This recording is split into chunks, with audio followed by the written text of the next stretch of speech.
ESAB has introduced the Cutmaster 50 Plus and Cutmaster 70 Plus manual plasma cutting systems under its Thermal Dynamics brand.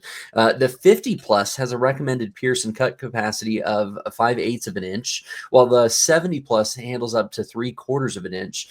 Both of them designed for portability, durability in rugged environments. And just looking at it, you can tell this thing could probably get beat up a couple of times. It would be fine. Yeah. These models are offering flexibility for fabricators to switch between manual and mechanized cutting. That's going to help just operationally in the field efficiency. It's going to be good.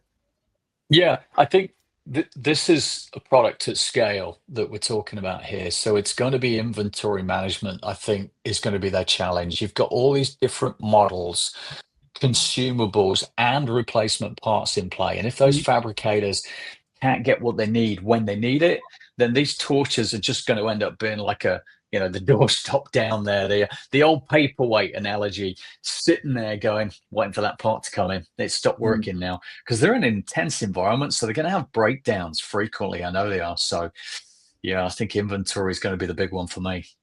Yeah, I think you're right there.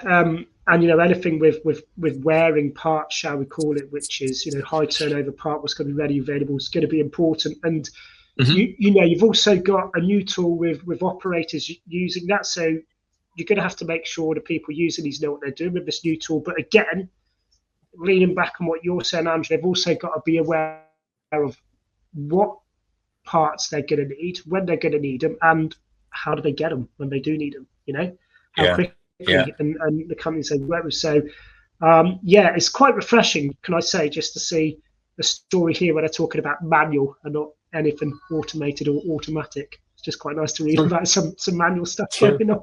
Good old manual skill out there. Absolutely right. Yeah, absolutely. Yeah. So I think it's for me, it's fixing that inventory. Yeah, you've got your training you've got to deal with as well. So I think we've got a couple of things that need fixing here. I'm coming straight on a solution here for integrating your supply chain early on. Some really good demand planning that needs to be pushed out. So get your MRP up and running with your bill of materials. Get that whole, hopefully you haven't got 40 million parts on these things, unlike an SMR you were telling us about earlier. But yeah, so get that bill of materials working, integrate your supply chain, connect with your suppliers to get real-time data on lead times and availability for these consumables, these parts, so that your fabricators aren't just left hanging there with the paperweight doorstep. That's mine. I don't know, what else do you think, Charlie?